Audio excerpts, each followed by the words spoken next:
Nickeil, what kind of have you learned about Julius as a defensive player and like what he does to help you guys on that end of the floor this season? Main thing is just his effort. He's going to compete, and a lot of things defensively come down to just that. And so he's been able to help us just by competing, making multiple efforts, flying around guy, and his presence offensively and how strong he is. He uses his body well, especially down low. Does that physicality also kind of help just set a tone for you guys on that end as well? Yes, and I would say, especially because, in the Golden State series, a lot of their offense stemmed from post entries and then splits, off-ball actions. And so him being able to push his catch out, make it difficult on Kuminga at times, make it difficult on Draymond at times, and then just to that point, just being able to guard different perimeter players. In the LA series, having to guard LeBron. So having to switch out onto Luka. And I think it's kind of just showing his versatility and also his care factor. Are you going to be watching the game tomorrow? Yeah, for sure. I think everyone's going to be watching the game tomorrow. If you're not, then I question why you're playing basketball. Watch together or just go your own separate ways and watch at home? Probably watch at home, enjoy some family time. But, guys, I'm cool with everybody, so my house is always open, and I'm pretty sure it's the same way for others. Nickeil, when you play, you get extended minutes one game, not the next, and at any level, I said with certainty versus uncertainty. How do you stay confident when you're not sure every night what it's going to look like for you? Well, I understand that it's not about me. It's easy to get in your head once you start to think internally. Like, why is this happening? When you start to ask whys and all those stuff, then that's when it becomes deeper than what it is and you're making it about yourself. As a competitor, I want to compete. The way I see it is as a challenge to myself to be useful throughout every series. How do I become a better player to where I'm forcing the hand of having to be played? I think a lot of times in that situation, guys don't look internally and in the right way. They like to kind of be on the defense, but wonder why is it happening to them. For me, it's like, okay, what am I supposed to get out of the situation I'm in? And we have a great team. We have a lot of depth to our team. So I understand that if it's not my night, I got to stay ready. And I learned the value of like the small details and things in playing for a championship. Something greater than yourself, you have to do things and make sacrifices that you may not want to make. And for me personally, if I want to be a part of history, that's just how it's going to be written for me. You shut Shea down in a play-in game about 2 or 3 years ago. How much has he grown and where has he grown on offense since then, do you think? I think from that point on, even the year before that, after the All-Star break, he just went on like a rampage of 30, and then that year he was just all 30s, and then the next year he's kind of, now we see what he's doing. I think he found his rhythm and his stride, and he stuck to it. I think the one thing is not about how has he done it differently, it's about how has he learned to be so consistent in it. And I think that comes from just diligence, hard work, seeing it firsthand, and discipline that truthfully I haven't seen like anybody else. I have not seen discipline like his. And so I think that's the main reason why people think he's made a jump, but really he's just been able to be consistently that because he's been so disciplined in his approach. It seems like he hits contested jumpers as well as anybody in the league. Yeah. It was something in his face. Yeah. He's going to work on that. He's going to train to make it even harder than what it's going to be in the game. And it goes into his focus. And as a great player, he understands that the likelihood of him getting uncontested shots is going to be very small. And it's damn near none. So he's got to be able to take that next step of being a great player and making contested shots. And I think that's just a credit to him and his work and what he does night in, night out, 365 days out the year. What's it like to be around Ant on a daily basis? Very similar. very similar. For me, I'm fortunate to have great players and almost try to take as much as I can from Ant, from Shea, from everybody that I've played with.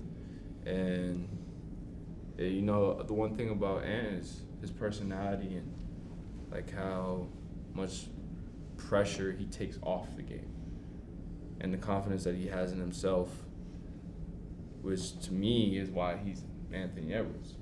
You know, a lot of guys in his role would feel like, oh, I have to do this, I have to be this, I have to. Ant could care less what any of you guys say or anyone in the world says. And if you do say something to him, he's going to have an answer for you. Like, right on. Like, right, ready to go, ready to talk shit, the best of him.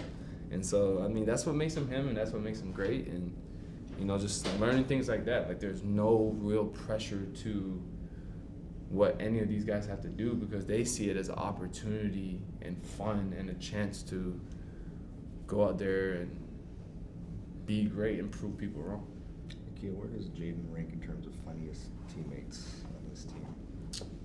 He's pretty low-key hilarious. No, Jaden's very funny. But he's not trying to be funny. I think, you know, my not is funny, like class clown, make a joke. And it's funny, class clown, make a joke. Jaden is, his personality, it makes you enjoy it, so you laugh. And his response is he's unapologetically him. And so that's what makes Jaden funny. It's take it or leave it, and you know, you try to get a smile out of him, he won't smile, and you'll laugh. It's just because that's who he is. But good dude, and he jokes around just like all of us, but you just never know, you know, because it's all monotone. Nickeil, you got a lot of coaches. What's unique about Finch? Like, what's different about him, whether good, bad, whatever? He calls everybody out, I would say, in a way that it feels like you're playing college basketball. Like, I played for Buzz Williams, so there was no hierarchy to the type of player. There was no, you're my star, so I'm easy, and we're laughing, and you're on the bench, so I'm on you 24/7. And it's very similar to Finch. You know, he's gonna air me out, he's gonna air Ant out, he's gonna air Julius out, Rudy.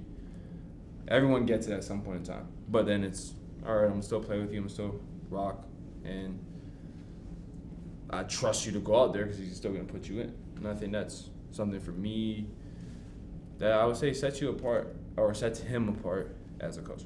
How much So of you're saying it's not personal, and then once you know it's not personal, then it's easy to play for a guy because you know he's not. Yeah, 100% is not personal. 100% is not personal. And, you know, at times it can feel as such, but then you step back and then you're like, you know, he wants to win just as much as I do. You understand that everyone has a job that they're trying to do, and from his perspective, this is his job. From your perspective, you feel like you're doing your job. It's just relationships, you know? I'm sure all of us here have colleagues, and it just comes down to being able to work with other people. You know, sometimes you might not see eye to eye. That's what communication's for. You talk about it, okay. And, you know, here we're all grown men, so it's about getting over it. There's times we're going to go back and forth in a game. The next day in practice, we're going to go through film. You might tell me, oh, you did a great job here, or whatever the case may be. It's just on to the next. It's about winning, and that's what the mindset just has to be about. And I think it can get blurred when it becomes personal, but it never gets there. How much of a sense from the fan base, whether you go out or whether you pay attention to social media at all, how much of a sense do you get about the excitement from this fan base about where you guys are at right now and the excitement for this team? You know, it means a lot, and I guess I can take this time now. In my neighborhood, a lot of the fans have made up signs, did balloons. I came home, they had chalk on the concrete and stuff like that. So, you know, I just want to say thank you to everybody and just say it's really appreciated. So when they do small gestures like that, take time out of their day. You know, they had a sign and it was going to rain. They put a bag over the sign so they get ruined. You know, like, that takes time. That's care. That you know, so I definitely appreciate that. And to everybody in my neighborhood, thank you so much. To everybody in Minneapolis, thank you so much. You know, there's ups and downs, but they stuck with us. You know, in the playoffs, when we needed that energy, they brought it, they provided it. And I'm glad that we get to share that moment of going back to the conference finals with them.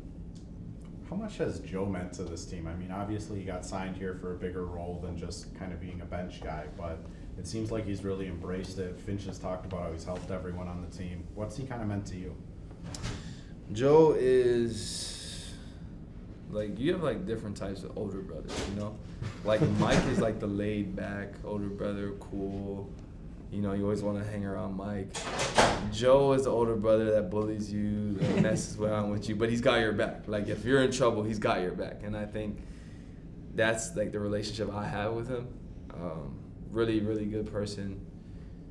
Not afraid to tell me when I'm wrong or you got this. And, you know, there's different sides. And for me, like, being very driven and goal-oriented and wanting to play and care so much, I think Joel's been helpful for me personally, just keeping it light, keeping it fun, reminding me that, you know, this is a blessing and I love to do this outside of just, you know, always thinking about I need to produce. And so for me, that's how he's helped. But just for the young guys, as a veteran, mature, sees the game well, and he's always engaged, 100% always engaged. And that means a lot. It keeps us going, keeps us locked in if there's any slip-ups.